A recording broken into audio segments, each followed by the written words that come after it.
For a while, I was able to ignore things, and then I learned pretty quickly that the pastor, I learned that he came from a Pentecostal background, and he had grown up in the Assemblies of God. And they are very charismatic, they speak in tongues. They're very strict. He grew up not drinking, not drinking alcohol. He and his wife were saved themselves. I don't even know if they kissed before they got married. His children were homeschooled. He and all of their friends homeschooled their kids. And then I started getting more invested and more ingrained in this. And I started looking around me and I realized every single person in my life was homeschooling their kids. Many of them were very critical of the government. They were apprehensive when they discussed politics, but they were very adamant about their beliefs. People that I never would have been friends with before who were against people in the LGBTQ+ became my friends. People that were anti-choice, which was something I was very not okay with. I had always been a pro-choice kind of girl. And people that were anti-education and suspicious of the public schools, which is crazy to me because my mom was a teacher and my father was on the school board.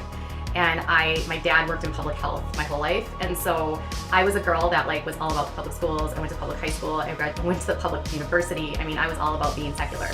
And I started watching myself slowly morphing into this thing that I didn't understand.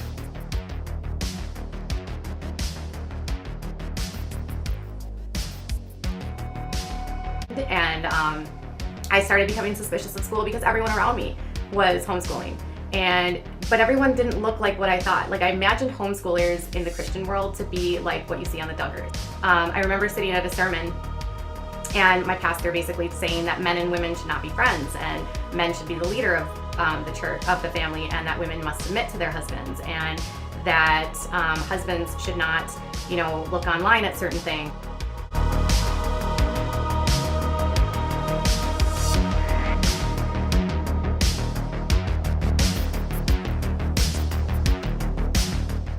And women and men should be very careful about what they do online. And he often talked about how, if you're married and you are friends with another person of the opposite sex, you are basically committing adultery, and, men should watch their wives.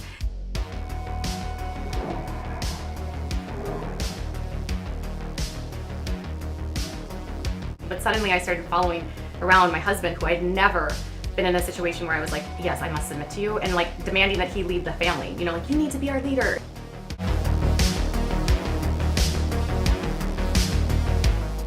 You need to come to church too. And I got him involved, and I start working on getting my son in homeschooling, and I'm making bone broth.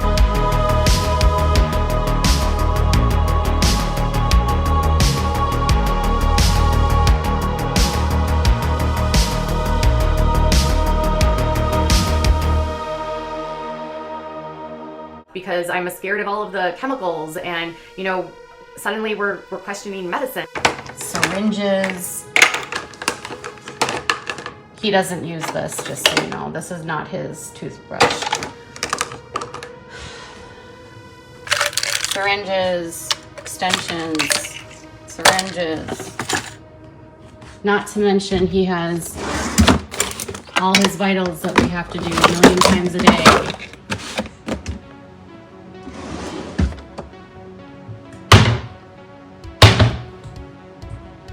That's our house, okay? And that's just the downstairs. His whole upstairs closet is filled with stuff.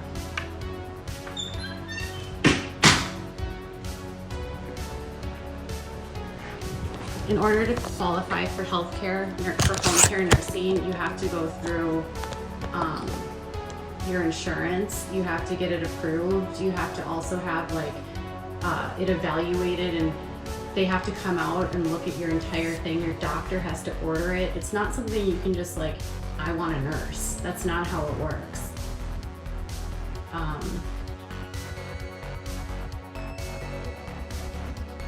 That's just downstairs closet.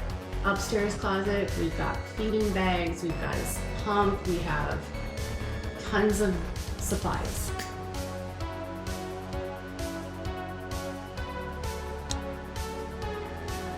If I could get rid of all of these things in my life, and if I could make him well, I would trade all of it.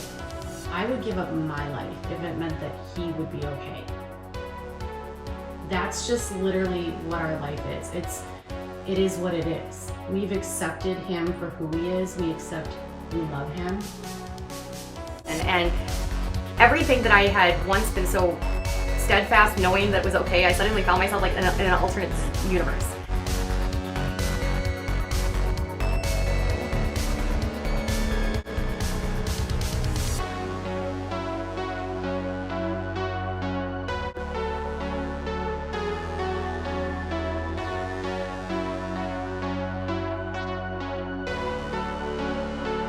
And even when I was in the Catholic Church, this didn't happen, at all. At all. I realized that indirectly I got involved with a church that was all about the Spirit, and the Spirit moving within you and controlling you and having a relationship with the Spirit, but not speaking in tongues. So very Pentecostal-like without the tongue speaking. And it was very much people constantly talking about the Holy Spirit working within them, speaking through them, guiding them to do things, moving them towards things. And everyone was always very, wanting to pray over people. I mean, prayer circles where people were putting their hands on people.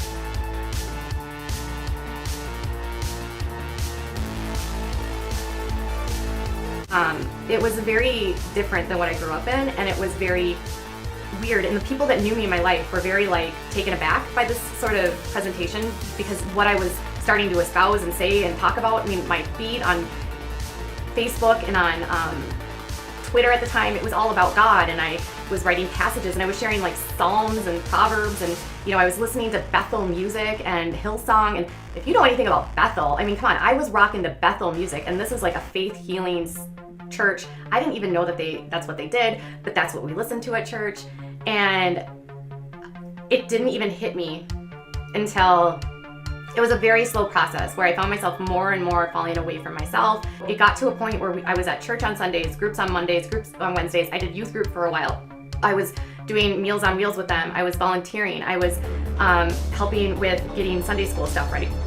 I was walking people and greeting people at church and taking their kids to Sunday school. I was leading Bible studies. I somehow got into this position where I don't even know, all I remember wanting was community, and I suddenly was so deep into something that I didn't even know what it was. And the only friends that I had anymore were within the church, and they were yes, just hang out with your friends. Yes, just hang out with us. Make your community here. Don't worry about the outside world. Your family is here. And it was presented in such a way that you didn't even think about how you might be starting to isolate yourself from everyone else around you, because your beliefs are kind of like, I remember just being like, God is with me everywhere. Just like I felt intoxicated by the Spirit. That's how it made me feel. That's what it was, which is kind of how the Pentecostal church works. And you feel so drunk on it that you just want it all the time.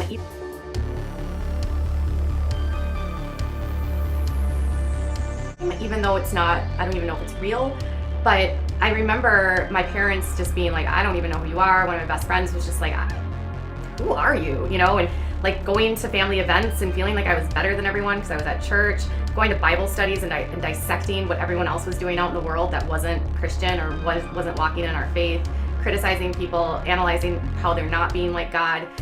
And I started to realize slowly but surely that everything that I had once held dear to me, because the pastors said you don't need college education, you don't need public schools, women, you don't need to work out of the home. I quit my job during this time, mind you. Yeah, I did. I became a stay-at-home mom. That was never my plan. Husbands, don't have friends with, don't be friends with men. Let your husband sleep. I mean, I became like Betty Homemaker.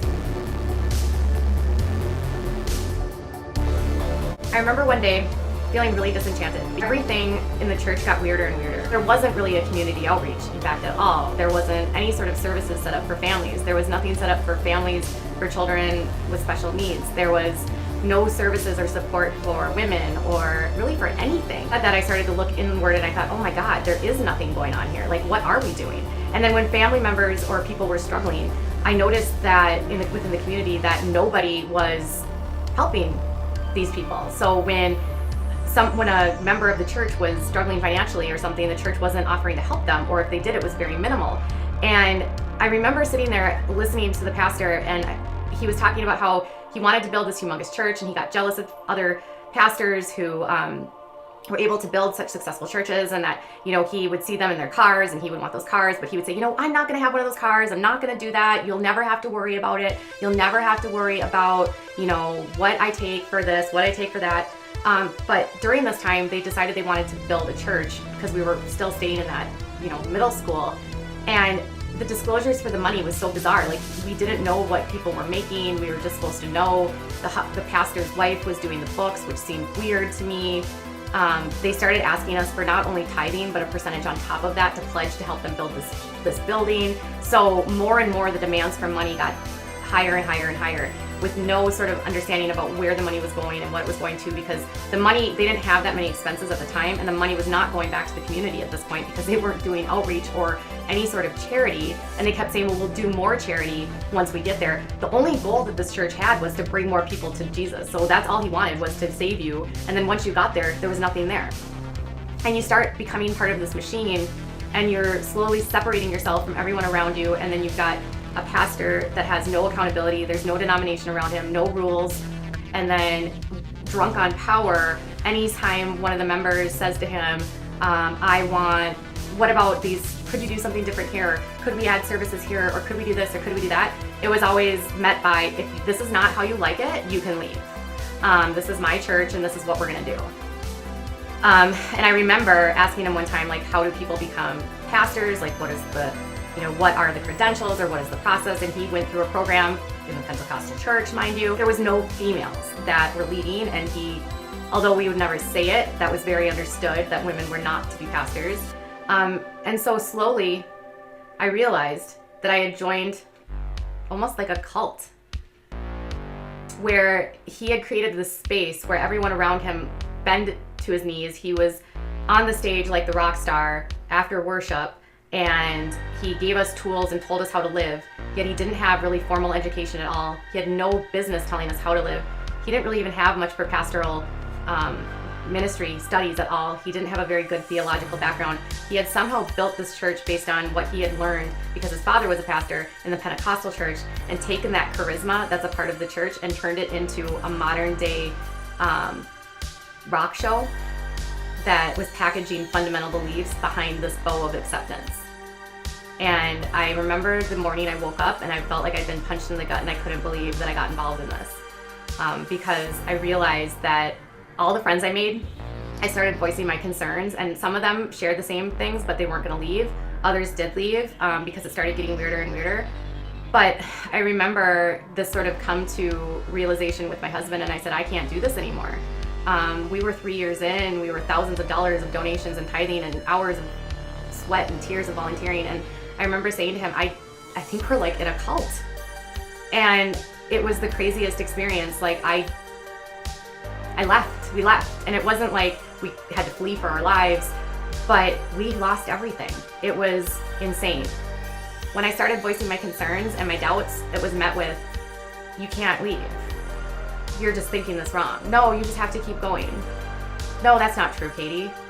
And I would point out things that I noticed about the financing, about the money, about the way that the group was run with the beliefs and the homeschooling and the Holy Spirit and the charisma and all of that wasn't really doctrine. It was like whatever he had designed it to be. It wasn't a faith at all. It's crazy because we left 2 years ago in January. That was like the last time we went. So in 2018 was the last time we went.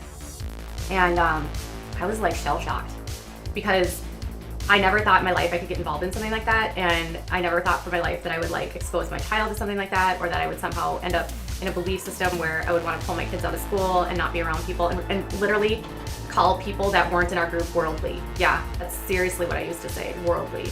And speak a language that like a lot of people didn't understand, and feeling like deceived because I realized I had been love bombed. I had been brought into a situation at my most vulnerable point and sort of suffocated by the affection and the attention, told that I was gonna have all of these things. And then when I got in there and I realized and started questioning, I soon realized that nothing was as it seemed.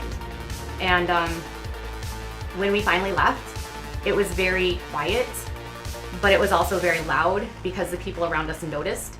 And when I tried to speak out on social media, I was met with a lot of pushback. A lot of people blocked me. A lot of people told me I was lying when I made statements about the financials or about the leadership or about the doctrine or just about the overall community.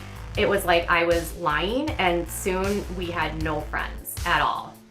So we went from being surrounded by people every single day, 4 to 5 times a week, to having nothing, not a single person. And it was like losing everything. And it still kind of shocks me to say that out loud. 1, that I got involved in it. 2, that I invested time in it. But 3, that people that I thought I really connected to and were people that I thought were my friends were not, and were only as long as I was in the group. And I realized that if this could happen to me, it could happen to anyone. And if I could start to really change my belief system and believe things that I wouldn't normally believe, it could happen to anyone. But I also know that when people are in it, they can't see it. And so...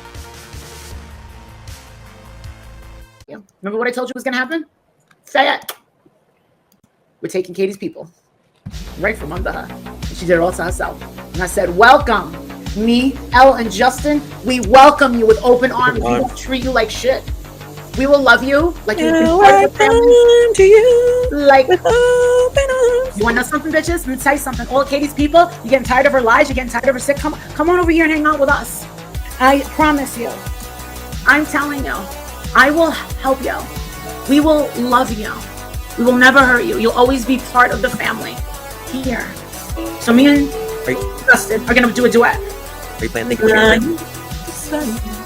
Here in the dark, hearing your voice with mine. Yes, we sailed on, we drifted up, and here you are by my side. Come on, Katie's people.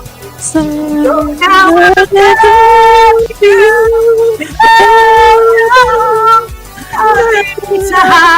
for you, I say, so here I am, with open arms. How will you see what the love means to me? Open arms.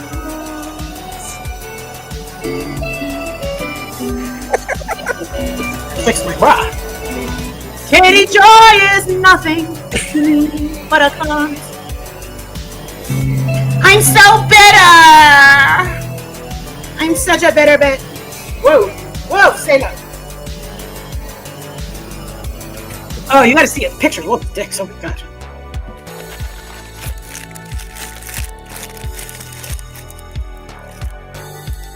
I don't like that last motherfucker we were talking to. Hey, Papito. Yeah.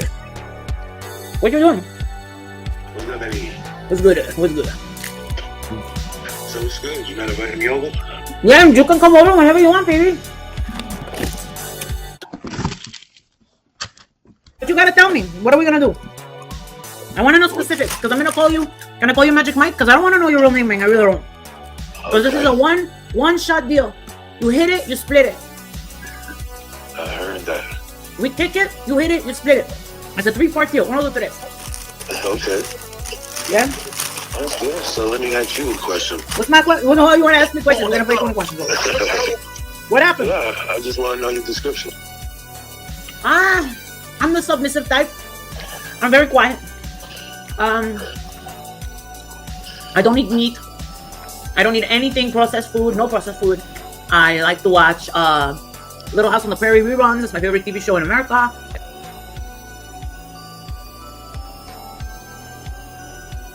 I never curse. I never have sex. I only have sex in the butt. Is that okay with you? I mean, that sounds like fun. It does. I sound like a fun person.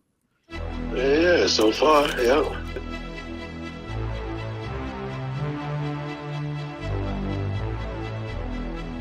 You sound very horny right now. Are you very horny? Ha ha ha. It's giving me a bad juju.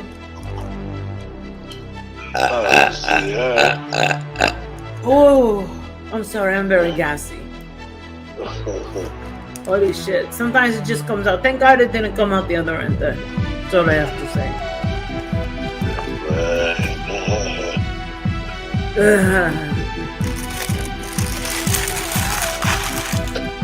It's all good. I want you to whip it out. For real. Oh, yeah? Yeah. And then what? I want you to whip it out and tell me in detail what you are doing. And in my mind, I'm gonna sing the song Beat It. Cause that shit makes me so fucking horny, you don't even know.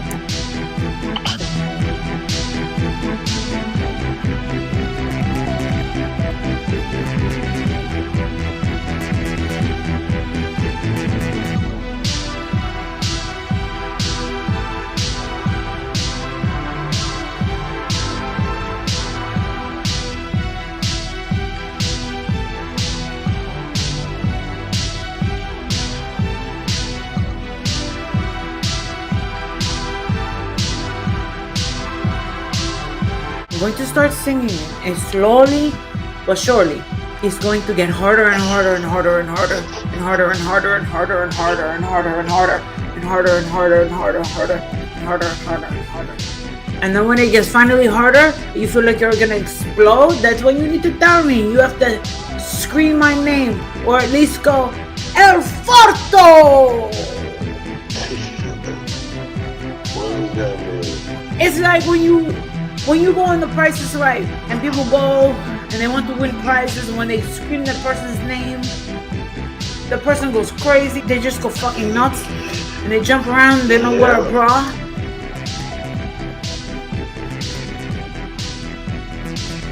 I want to get excited like that. I want you to make me jump rope with no bra on in my living room so that my tits hit my face and give me black eyes. That's what I want. While you are coming to beat it. Okay, so we're gonna start it right now. Alright?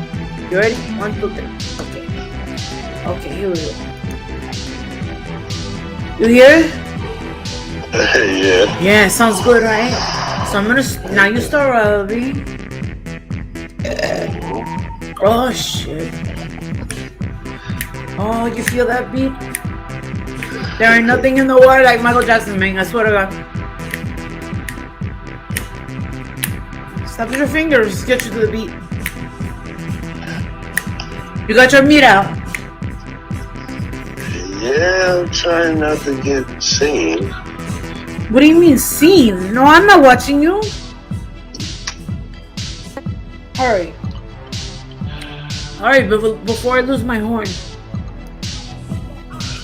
Was it really clear? So beat it. Just beat it. Do what you can, so beat it.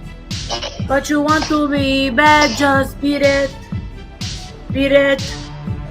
No one wants to beat it, feed it. I do my dance. So we're not funky. No show fight. It doesn't matter who's wrong or right. You fucking hung up. Come on, let's get this show on the road, baby. Come on. Oh shit. Do what you can, so beat it. Just beat it. Show them what you're really not scared. They say you let your life, this ain't no truth or that. Huh.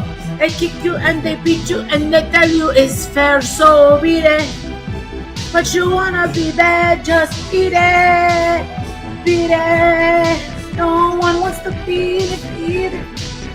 Showing up funky, won't you stop by just beat it.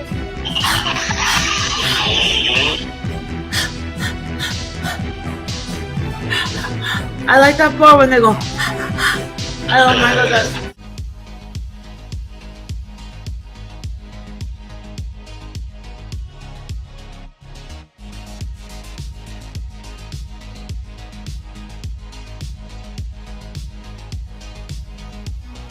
Just beat it. Beat it. No one wants to beat it. Beat it.